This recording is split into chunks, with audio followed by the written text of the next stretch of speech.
Olá, queridos amigos, queridas amigas, sejam muito bem-vindos, muito bem-vindas. Esse é o canal do YouTube Nas Pegadas de Paulo de Tarso.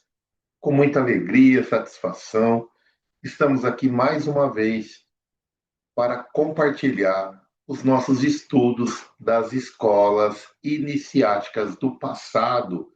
Então, aqui nós estamos estudando as escolas antigas.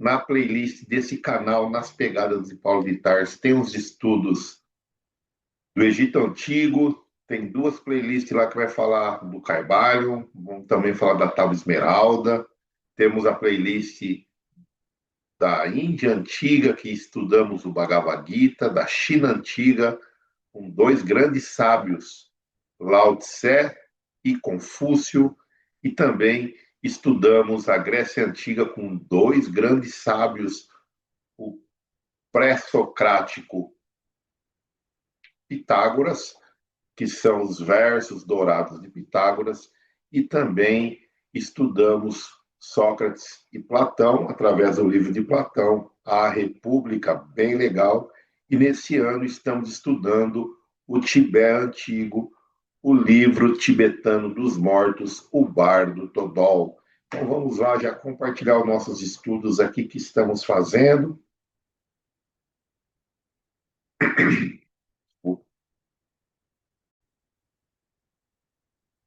Então estamos aqui no Tibete Antigo, sempre deixamos os nossos objetivos, que é bem importante, né? Estudar os conceitos iniciáticos em grupo, trazer os conceitos iniciáticos à vivência prática e levar as ações práticas para a sociedade através do nosso trabalho e do nosso testemunho. Nossa agenda aqui, nós já superamos alguns encontros e o objeto de estudo desse vídeo foi realizado no dia 31/5, que são os itens de 7 a 9 da introdução, né, páginas 118 a 128, e o resto da nossa agenda, a segunda parte e a terceira parte, para finalizarmos esse livro. Estamos utilizando essa versão e para dar início às nossas reflexões, sempre trazemos o pensamento aqui é do Buda, que está em O Sutra Imutável. Os fenômenos da vida podem ser comparados a um sonho, a um fantasma, a uma bolha, a uma sombra, a uma orvalhada cintilante ou a um raio luminoso e, como tal, deveriam ser contemplados. Buda. E aqui nós vamos iniciar, então, falando do item 7 da introdução, que é o bardo ou o estado pós-morte. Então, o bardo, né, lembrando aqui, ele significa literalmente entre, né? Entre, que seria o bar, e o do, né, que é dois, né, entre dois, isto é, entre dois estados, né, o estado entre a morte e o renascimento, e, consequentemente, a gente vai chamar aqui do estado intermediário ou transitório, né, da tradução do inglês, né, em determinados casos, preferiu o estado incerto, porém, podemos também traduzir como um estado crepuscular. Então, o bardo seria o estado intermediário entre a morte, né? O renascimento. Então, seria entre esses dois estados, né? Entre ambos, entre dois, por isso que é o bardo. E essa parte aqui vai dar um pouquinho, né, do entendimento desse estado aí, né?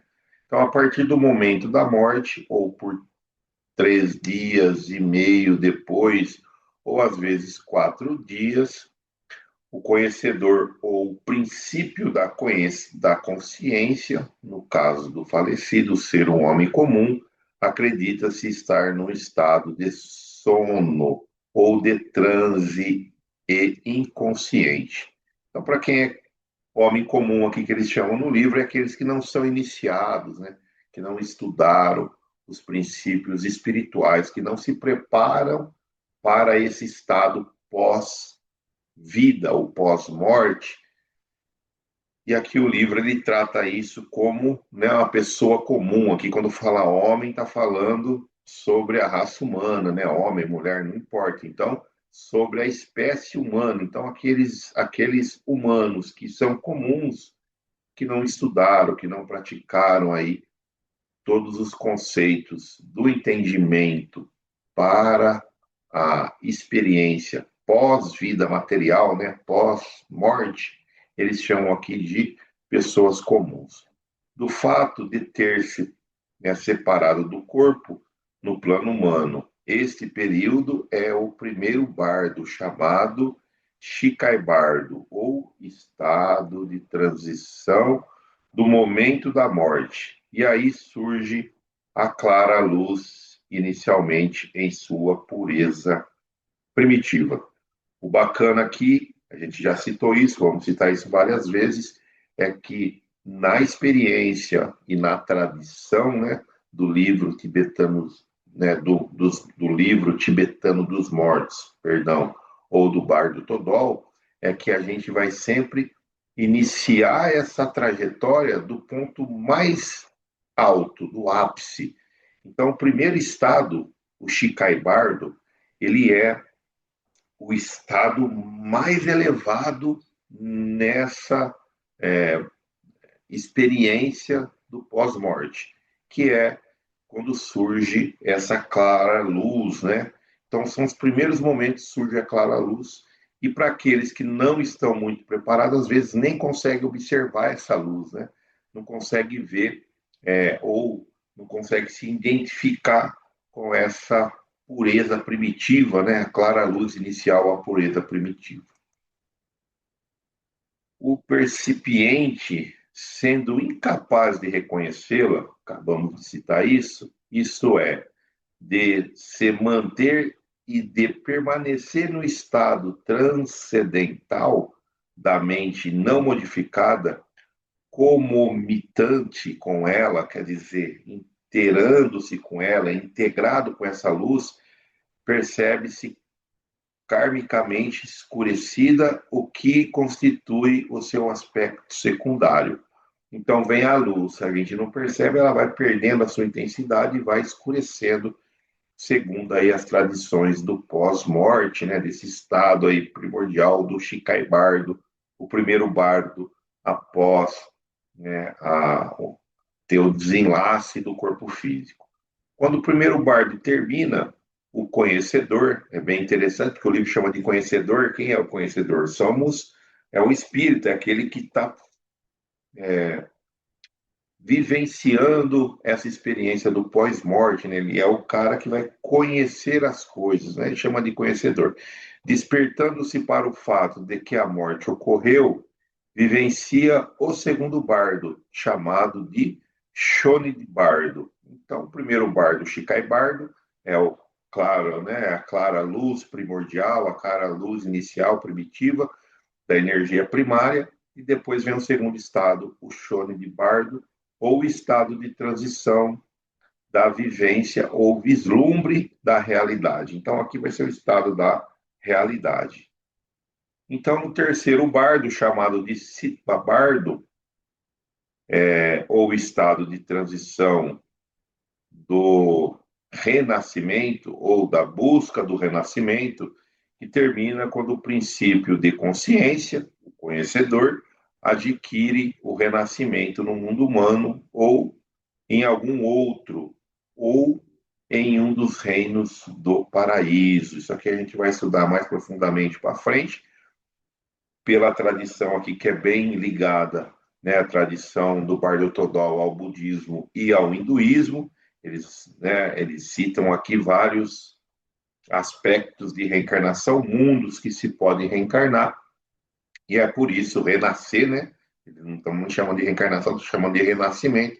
Pode renascer nesses mundos, nesses princípios, e é chamado aí de Siddha, né? Siddha bardo, né? Que é o bardo aí da transição do renascimento, é quando a pessoa está buscando renascer novamente. No final dele, né? O final desse Siddha bardo é quando a pessoa, né, o espírito ou a energia ali do princípio da consciência ou conhecedor está prestes a reencarnar. Ao despertar no segundo bardo, então nós estamos falando aqui que está lá no segundo bardo, surge para eles como visões simbólicas, uma por uma, as alucinações criadas pelos reflexos kármicos das ações que ele realizou no corpo do plano terreno. Então aí vai começar a ter as projeções, né, que a gente vai chamando aqui está chamando como alucinações, são essas projeções do próprio resultante, né, da própria resultante kármica das ações que tivemos aqui nas experiências terrenas. Nesse segundo bardo, a menos que tenha sido instruído, quer dizer, não é um homem comum, um ser humano comum, é aquele que foi instruído para poder vivenciar os bardos, né? O morto está mais ou menos sobre a ilusão de que, embora esteja morto, ainda possui um corpo de carne e osso. Olha que interessante. Então, ainda ali, né, o espírito vai achar que ele tem algum corpo, porque vai respirar, vai sentir, de certa forma, vai ter algum tipo de tato, né, na dimensão espiritual, e vai parecer muito como é o plano material real aqui, mas a gente vai estar na dimensão do espírito, e para ele vai estar ainda possuindo um corpo, desde que ele não tenha sido instruído, preparado para vivenciar no bardo ou no plano transitório, ou lá nessa, né, transição entre a morte e o renascimento. Quando chega a perceber que realmente não possui esse corpo, lhe sobrevém um fortíssimo desejo de possuir um. Aí, quando ele deseja possuir o corpo, ele já está no final do Siddha bardo, que é o terceiro bardo, para poder reencarnar. E é isso que a gente vai falar agora. Ele entra no terceiro bardo à procura de um renascimento. E, finalmente, com o seu renascimento, neste ou em outro mundo, finda o estado do pós-morte. Então, para as tradições aqui do Bardo Todol, todo esse ciclo ele chega a demorar 49 dias, porém a gente vai ver, né, já vimos e vamos ver que esse, né, 49 dias não exatamente significa, né, esses 49 dias. O mais iluminado dos yogis pode escapar de todo o bardo, passando para um reino do paraíso, ou ainda reencarnando nesse mundo, tão logo o corpo físico tenha sido descartado e mantendo o tempo inteiro uma ininterrupta consciência, né, continuada. Então ele vai pensar, né, ele vai estar ali ciente de tudo que está acontecendo, desde que ele seja uma pessoa preparada. Aqui eles estão falando que é um yogi iluminado. Então, não é qualquer ser humano, qualquer pessoa, é aquela que buscou esse conhecimento, essa iluminação, essa preparação. Ele consegue fazer a transição, não precisando passar pelas três etapas, ou ele vai ser, né, renascer em outros mundos, ou nesse mesmo, de uma forma, segundo as tradições aqui do Bardo, de uma forma aonde a consciência dele estará sempre no comando. Se não conseguir escapar do estado intermediário, quer dizer, se ele estiver ali nos bardos, né, através do renascimento a um outro estado, já que o inferno é para os malfeitores excepcionais, não para o homem comum, muito interessante isso, né, que paga pelas delinquências morais normais, renascendo como um ser humano dentro do período simbólico de 49 dias, período cuja duração real é determinada pelo karma. Olha aí, período pela duração real é determinada pelo karma. Então, 49 dias é algo simbólico, né? A gente já viu lá o 7 vezes 7, 49, esse número sagrado dessa tradição, já vimos né, nos vídeos anteriores, mas a duração vai ser sempre determinada pelos reflexos do nosso karma. E bem interessante que aqui eles têm também a tradição do inferno, né? Você vai lá por, né, ser ali em mundos infernais, porém, né, eles não são permanentes, eles são transitórios também, e também aqui na tradição vai falar que é só por aqueles malfeitores mesmo, né? Não são os homens comuns, né, que acertam, erram, mas são aquelas pessoas que eles têm prazer, né? Eles se sentem satisfação em estar ali vivenciando algo que vai trazer malefício, né, para outras pessoas. Então, a única esperança que resta ao homem comum, de novo, aquele que não é preparado, de alcançar o estado de Buda, reside na possibilidade que ele renasça em uma forma humana, pois nascer sobre qualquer outra forma que não seja a do mundo humano provoca demora para quem deseja alcançar a meta final, que é a meta final é estado de Buda, quer dizer, estado da iluminação. Cada divindade que surge no bardo Todol possui um significado psicológico definitivo ou definido.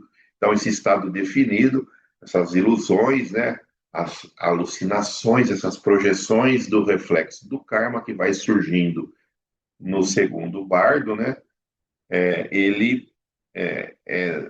nada mais é, né, de algo psicológico para poder mexer com a mente daquele que está experienciando, né, os bardos ali, passando por aquilo, aquelas visões fantásticas, né, que o falecido vai tendo no estado intermediário, não são visões da realidade, não passando de encarnações alucinatórias de formas pensamento nascidas do conteúdo mental do próprio conhecedor, do próprio espírito, do próprio sujeito. E ali vão ter as divindades que a gente, né, já estudou, vamos estudar mais ainda nesse livro, que são as divindades pacíficas, que são formas personificadas do sentimento humano mais sublimes, que procedem do centro psíquico do coração. Então, o simbolismo é que as projeções das divindades pacíficas, elas são projetadas do coração. Eles se apresentam com um aspecto pacífico para controlar e influenciar o falecido, cujos laços com o mundo humano acabam de ser cortados.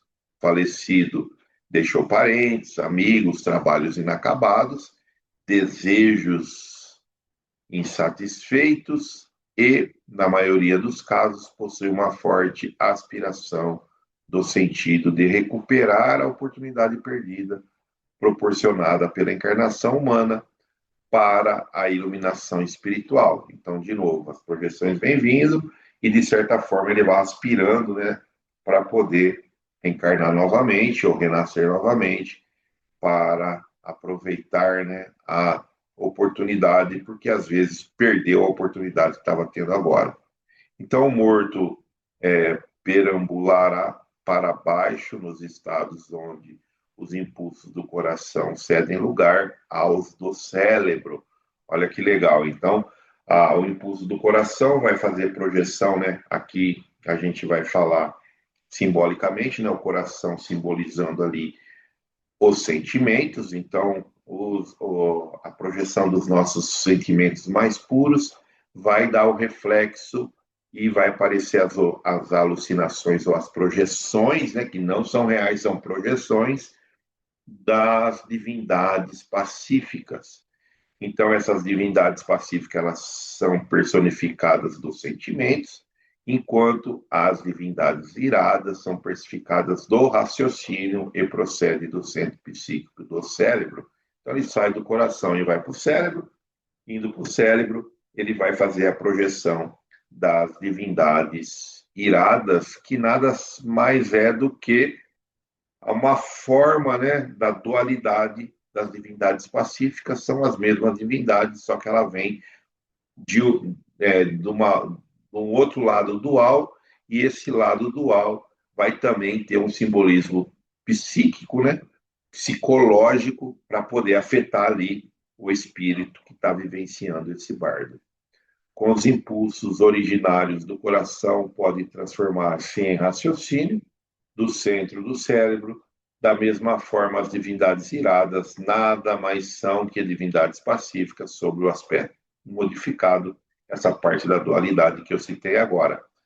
Da mesma forma que no plano humano, os impulsos sentimentais são mais ativos na juventude e, a miúde, perdem a força na idade madura, onde a razão costuma substituí-las, assim também no plano do pós-morte, conhecido como bardo, as primeiras experiências são mais felizes que as posteriores. Por isso que a gente estava falando que o primeiro bardo ele está ali no ápice, né, das experiências, que elas são muito melhores.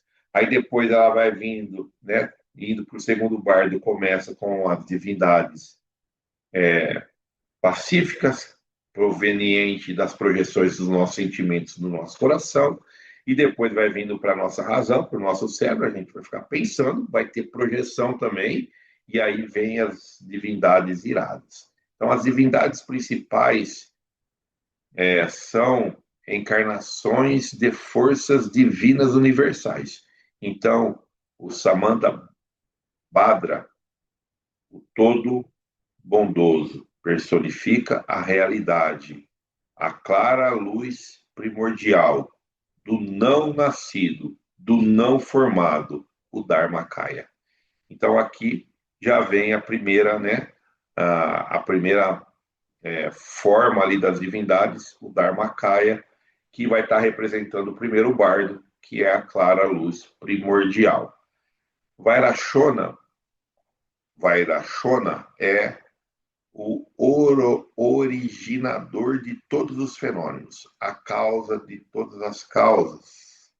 Enquanto o Pai Universal Vairashona dissemina como semente ou sêmen, todas as coisas, ou sua Sakti, a mãe do grande espaço, é o ventre universal no qual a semente cai e se desenvolve como os sistemas do mundo. Então, aqui está fazendo um simbolismo, né?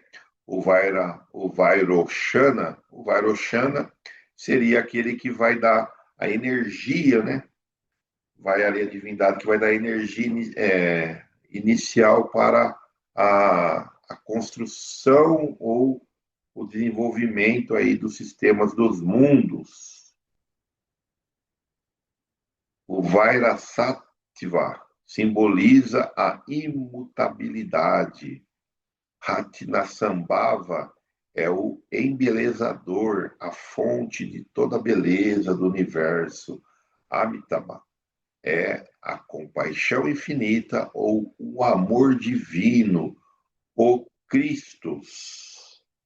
Amoghasiddhi é a personificação da força poderosa ou onipotente.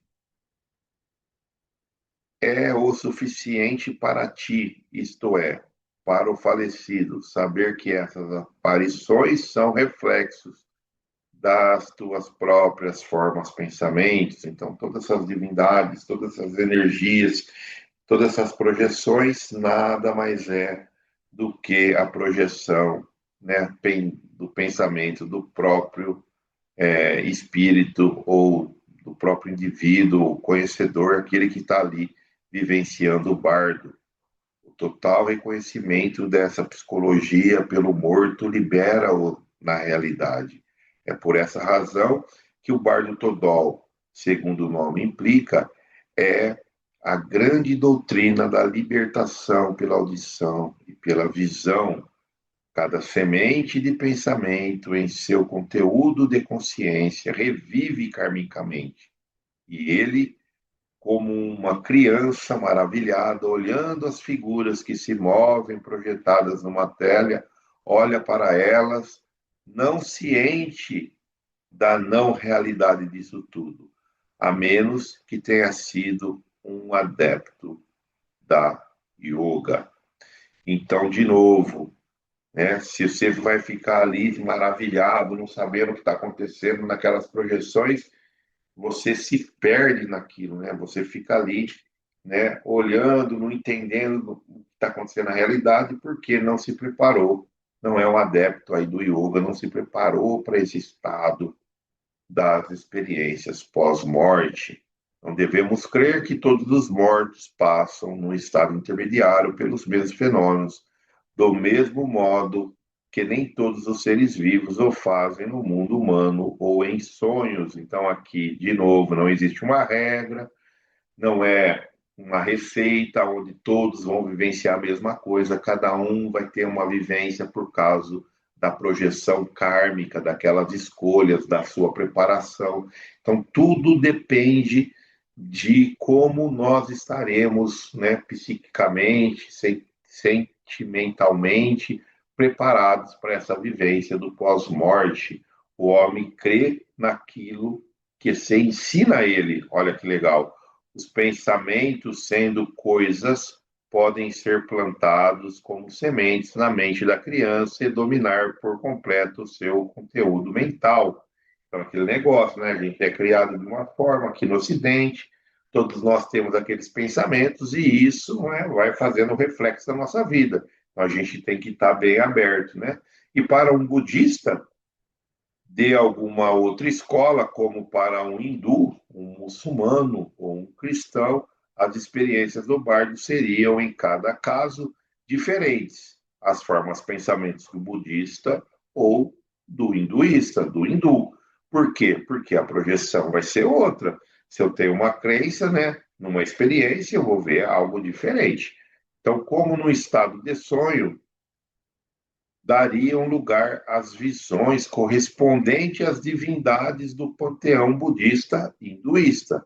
Para o muçulmano, a visão seria do paraíso muçulmano, enquanto para um cristão, a visão seria o céu do cristão. Ou ainda, para um índio americano, ele surgiria o feliz território da sua caça. Então, depende de cada experiência de cada indivíduo, por isso que não é uma receita. Da mesma forma, o materialista terá no pós-morte visões tão negativas e vazias como as ateias, visões com que ele sempre sonhou quando estava no corpo humano. De novo, sempre vai ser as nossas projeções, é aquilo que a gente está se preparando para fazer.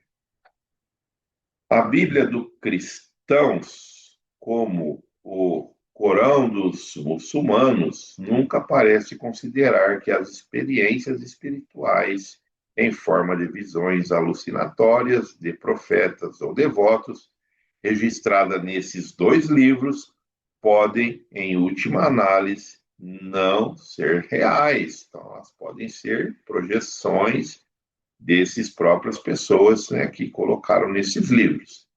O objetivo principal do Bardo Todol é provocar o despertar do sonhador. Quem que é o sonhador? É aquele que está vivendo ali as experiências, né, da fase transitória, né, intermediária do pós-morte. Está vivendo o bardo, então ele está ali meio que sonhando. Por isso que é despertar, né, o sonhador. Para quê? Vai despertar ele para quê? Para a realidade dele, livre da obscuridade das ilusões kármicas ou samsáricas, num estado celestial ou nirvânica, para além de todos os paraísos fenomenais, céus, infernos, purgatórios ou mundos de reencarnação.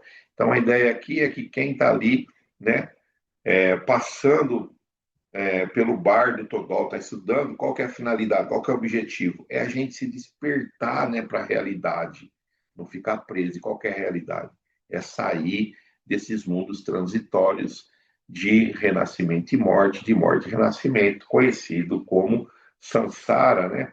Ou essas ilusões kármicas que nos prendem a certos determinados, né, lugares dentro de nós mesmos, né, dentro dos nossos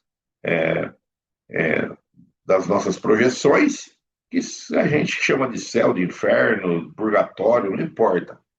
E aqui a gente vai fazer um paralelo com o Espiritismo, aonde tem a classificação, né, dos mundos, dos espíritos. Então, para a gente poder sair desse ciclo de reencarnação, nós temos que virar espíritos puros e viver em mundos celestes, né, em mundos felizes. É bem interessante que tem esse paralelo aqui com o conceito espírita e com o conceito de todas as religiões, né? O budismo vai falar no nirvana, os cristãos vão falar no céu, no paraíso. Bem interessante. A cena, né, do juízo.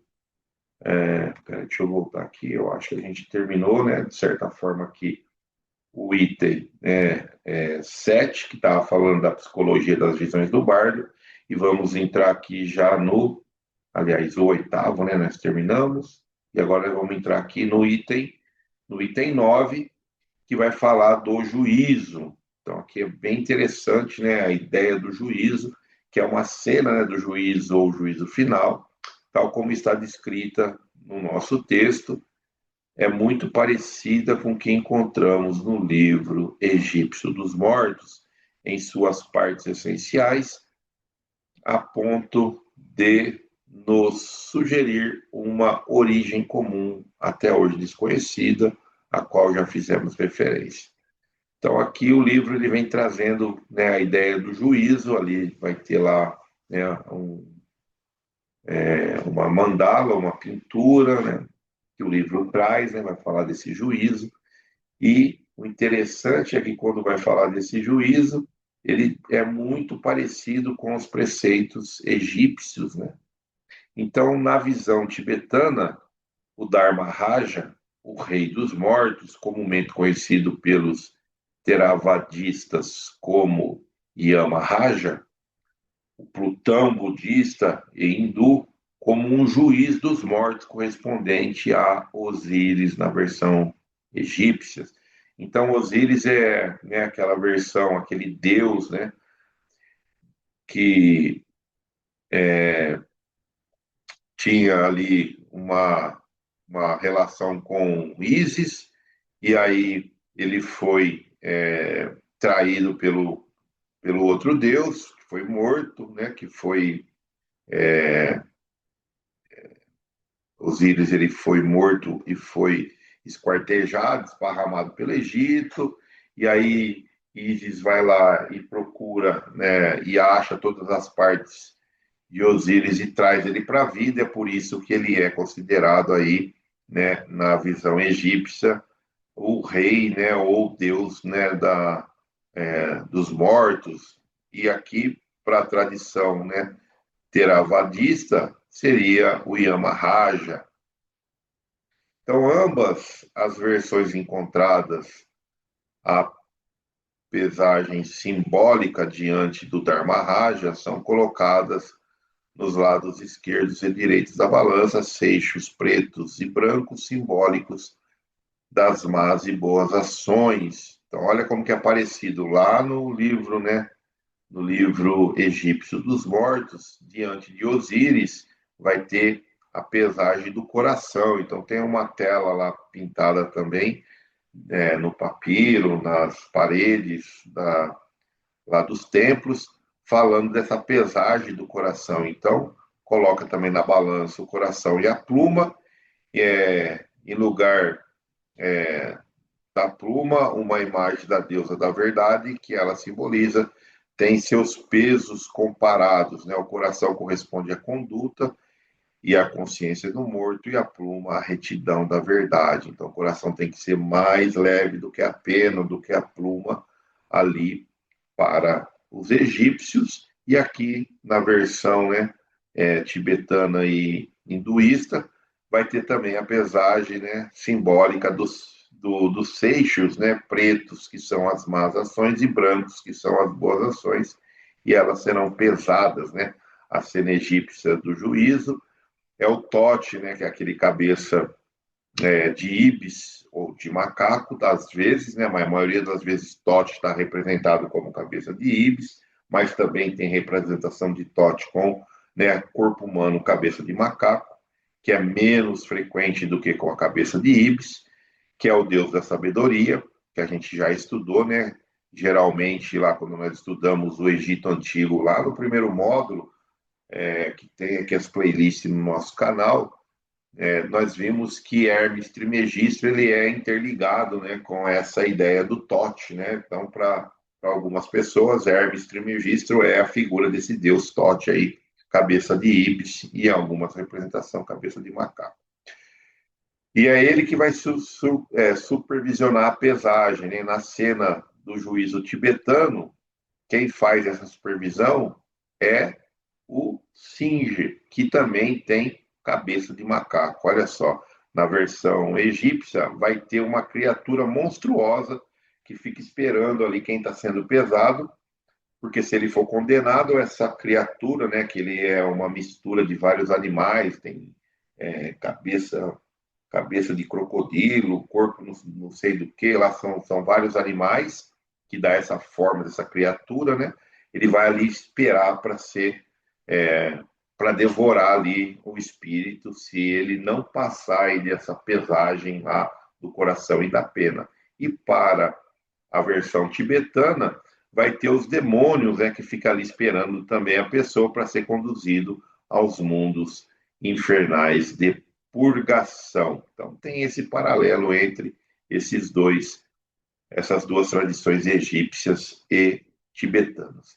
Em ambos os livros dos mortos, tanto o livro dos mortos egípcios como tibetano, Bartodol, o morto, quando se dirige pela primeira vez ao juiz, alega não ter feito nenhum mal, né, diante do Dharmakaya. Ele é objeto do teste do espelho do karma, isto é, evidentemente, parece constituir um acréscimo indiano ou budista à hipótese da versão pré-histórica, de onde surgiu as versões egípcias e tibetanas, sendo a primeira menos afetada, né? E é bem interessante aqui, né, que a gente também vê um paralelo aqui com o livro de Platão, A República. Olha que interessante. E nós, né, aqui já estudamos também o livro da República de Platão. E o interessante é que nesse livro, né, da República, no livro 10 da República de Platão, nós vimos lá a história de Ir, né? As aventuras lá de Ir no mundo espiritual, né? No mundo lá que ele vai vivenciar isso, né? Ele vai descrever também um tipo de juízo, no qual ele encontra os juízes e a tabuleta kármica. E aí ele vai fixando ali nas almas os julgamentos, né? Os caminhos para onde que eles têm que ir, que vai levar ao céu aqueles que fizeram bem, ou que vai levar ao inferno aqueles que fizeram mal, assim também como tem demônios ali para poder conduzir as almas dos condenados.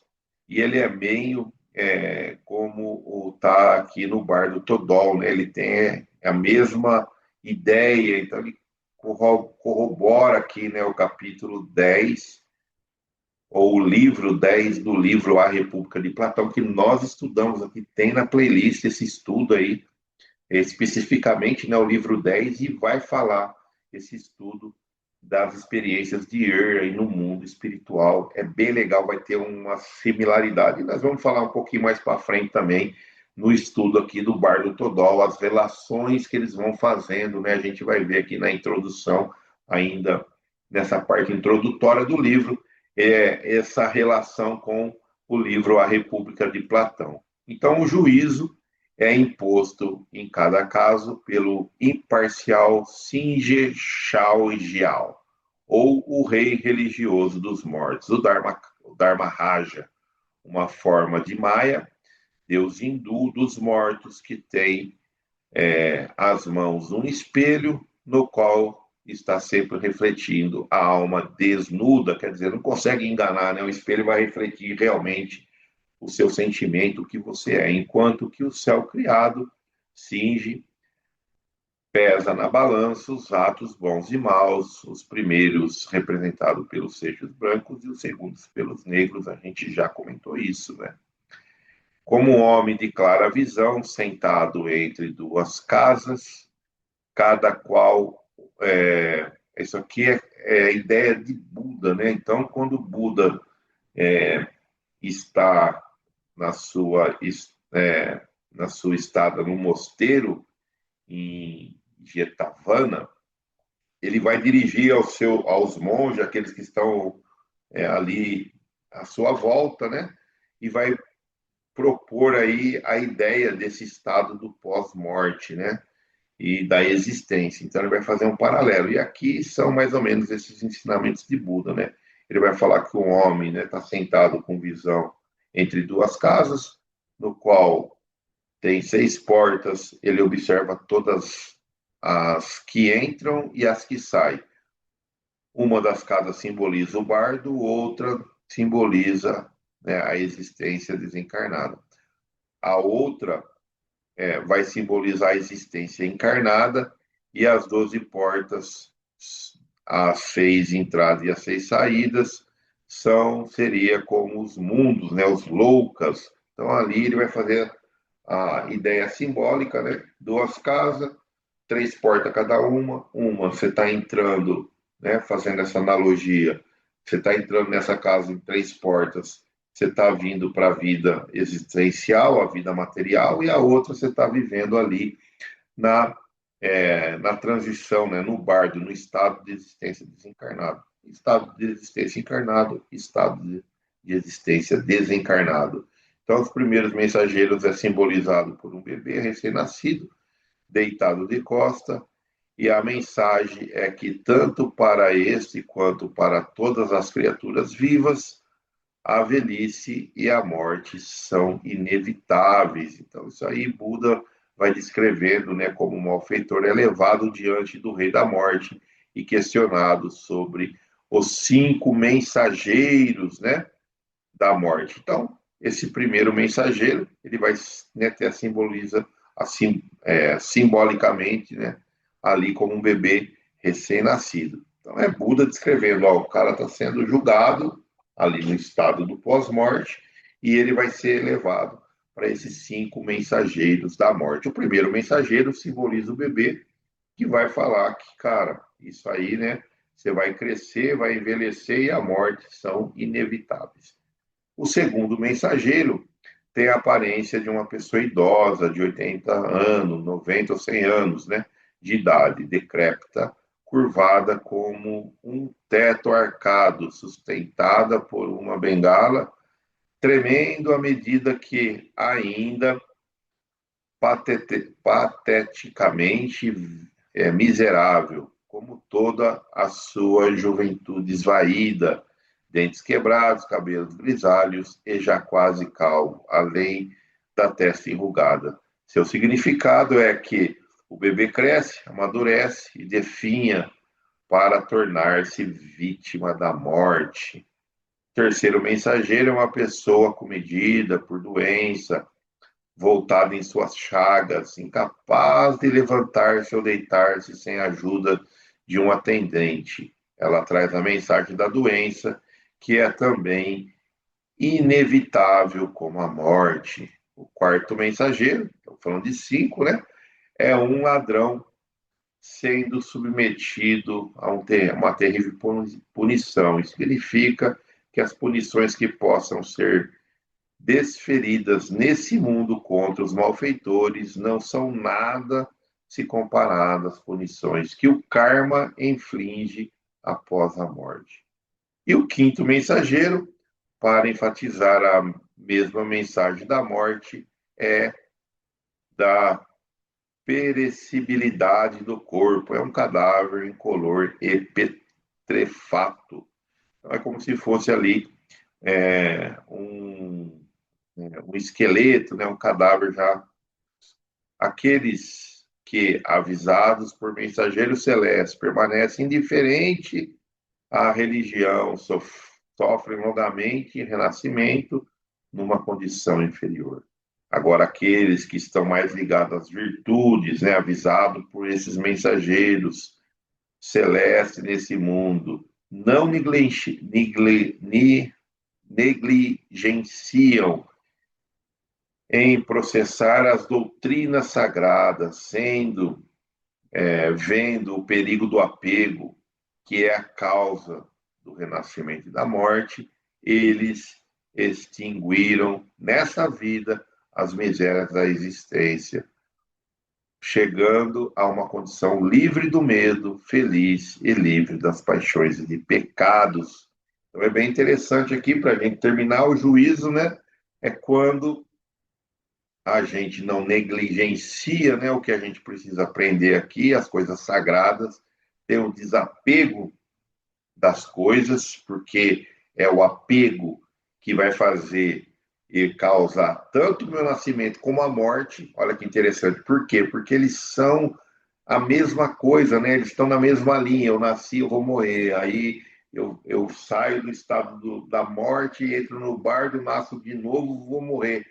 E fica nesse samsara, nesse ciclo, porque o apego gera tanto nascimento como morte. O que isso quer dizer para a gente? Olha que legal. Quer dizer que quando eu sair desse ciclo, eu não vou nem nascer de novo e nem morrer mais. Eu vou ficar no reino dos céus, né? Tanto prometido aí. Eu vou sair desse ciclo, não vou precisar nem nascer e nem morrer.